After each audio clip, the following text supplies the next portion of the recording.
definitely be persistent. Make sure you get their attention. At the same time, be listening to the feedback that they're giving you and incorporating it into the pitch. Just keep moving forward. The advice of one of our advisors that sticks with us is like always moving forward. From MJBulls Media, it's the Raising Cannabis Capital Show.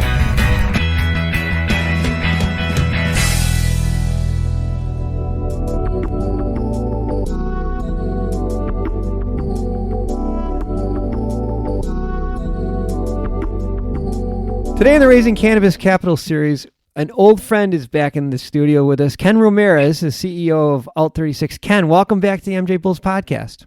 Thank you. It's good to be back. Well, this is a really exciting time, and I, for one, am looking forward to this interview because you're our first big success story. For those of you that may not have heard, Ken was on our show back in, I think it was October, Ken. I can't remember. It's been a while.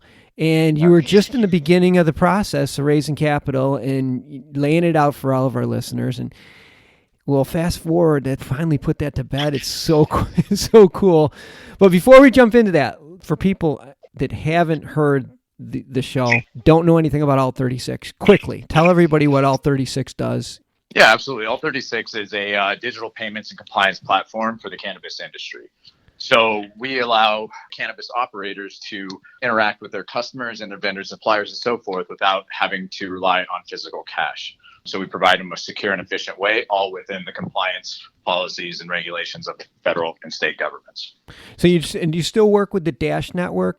Absolutely. So we're great partners with the Dash Network. We're probably their number one partner. We work very closely with their core engineering team, and the blockchain that they built out in the project in its entirety has allowed us to do so many things, including building out the entire ecosystem that utilizes the Dash blockchain as its ledger. You're in Arizona, but you have California dispensaries and Arizona dispensaries already within your network. Yes, sir. Yeah. Yep. And we're branching into Oregon, Washington, and Nevada. Jeez, it's just a matter of time. All right, so here's what everyone wants to hear. You went out to the market to raise some capital. Give us the whole story. Start, finish, highs, lows, everything in between. Just what's the process? How did it go?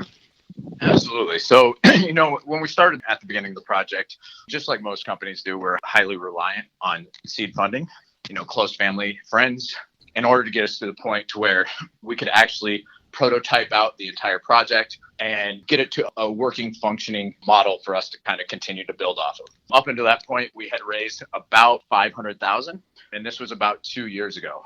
Once we got the concept finalized, we submitted a proposal to the Dash Network. Dash is set up in a way to where it has a budget system. They're able to fund projects that will add value to the network or help increase the number of transactions on the Dash blockchain. We submitted the largest proposal that's ever been submitted, and it was approved in the record amount of time. We were granted $496,000 to begin building out this platform. We wanted to make the funding based off achieving specific milestones. And so we had about 10 milestones across the entire project over a 10-month period.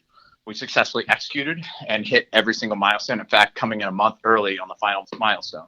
Once we got to the end of the project, we realized that there's a lot of other pieces that need to go into play in order to achieve a long-term sustainable competitive advantage. And so since the first funding that we submitted to the Dash Network, we submitted a series of proposals. So we submitted 6 to date and have successfully been approved on all 6, which brings the total amount of funding thus far from the Dash Network to approximately $2.5 million. Over the last year, we've been basically putting in all of the different pieces of compliance and at the same time, beginning to raise our Series A. We initially started raising, $5 million for our Series A about a year ago. And it was absolutely a tedious process. It wasn't easy whatsoever. In fact, being in 2 areas, let's call it cannabis and blockchain, or more people confuse it with cryptocurrency, it's extremely hard to raise capital. It's probably the hardest thing. If it wasn't already hard enough to do, raising capital as it is, trying to raise capital in 2 very gray industries, while one is still federally illegal and classified as a Schedule I drug. Yeah. That cancels out any opportunity of, say, like institutional funding or a lot of VC funding as it stands. Mm-hmm. And so, we've probably met with about 100 different investors within the industry, both private and VC. And for the first 6 months, we had made some progress, and it looked like the firm that we were working with, it had, let's call it, not so favorable terms. But we understood that we had to deal with what the industries we were working with. And so we got pretty far into that deal. We've had to kind of really evaluate as business partners, they were going to be the best. We made the decision to keep moving forward and entertaining other options.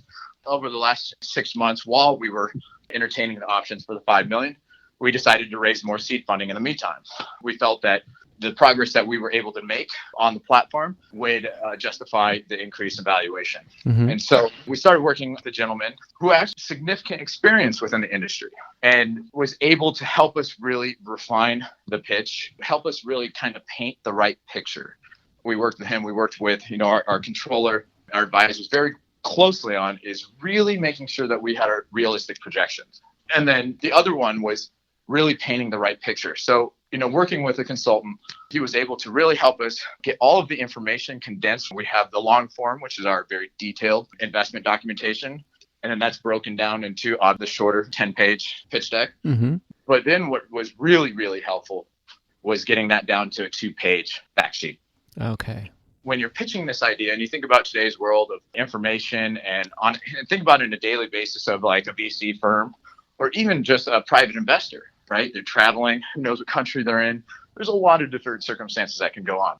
Being able to, put the pertinent information that screams what you're doing and be able to summarize that real quickly for them so that they can see everything in a snapshot, it really provides them with what they need to really get excited about looking deeper into the pitch deck or the long documents, right? Sure, yeah. I would say that was probably the number one thing that helped out. It's not an easy thing to do. Our investment documentation is about 20 pages. Taking that, condensing it down to 10 was hard in itself. Now taking, a 20-page document, try to condense it down into 2. Wow. Painting a more clear picture for them, a more comprehensive picture of what's going on. It will really provide them an opportunity to provide very valuable feedback, criticism, right? Without just, hey, I only have this little piece. Oh, you guys, well, what about this? What about this? You cover all of those objections within 2 pages.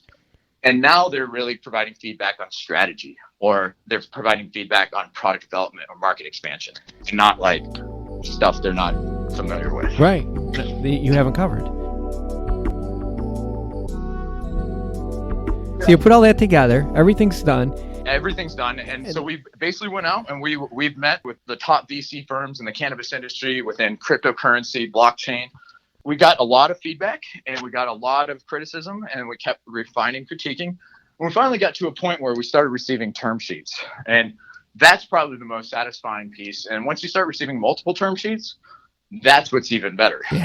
So we started working with 2 different investors. We were working with a VC firm and we were also working with a private equity group. We were initially raising $5 million. And then the private equity group came in and said, listen, we want to be your exclusive funding arm. We want to put in $10 million. We believe that it's going to be the optimal number that you need to really achieve critical mass adoption. And so we want to do $10 million for 25%. Whoa. So they doubled the amount that you were trying to raise. Exactly. And so our perspective, it's very nice to be able to go with private equity because let's call it processes are faster.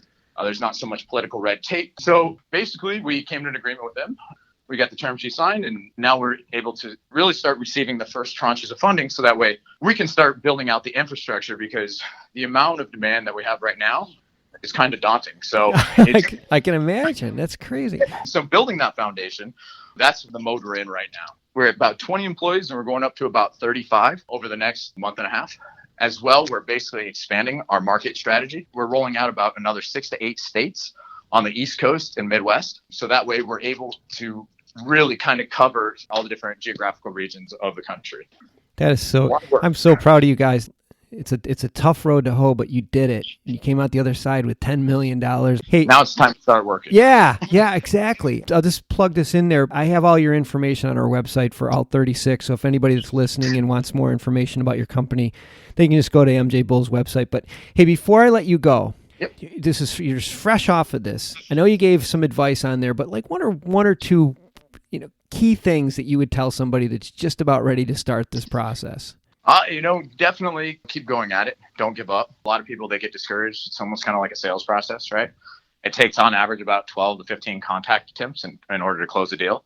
So don't be afraid to follow up. Don't be afraid to be aggressive, especially if you have a validated problem and you know that you have a validated problem that is backed by research and that you're providing a very good solution to that problem. Yeah.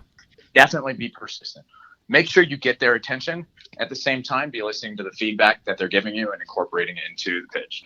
That's really good advice. Just keep moving forward. The advice of one of our advisors that sticks with us is like always moving forward. So fall forward, keep going. Well, Ken, congratulations. This is really great news. And we now are expecting some big things from you guys. So we will have a number of press releases coming out with some very, very major announcements. Well, good. Well, I expect you back on the show again soon because I know this will not be the last time you're on this show. So keep it going. Keep us posted if anything big happens, and good luck. Thank you so much. I appreciate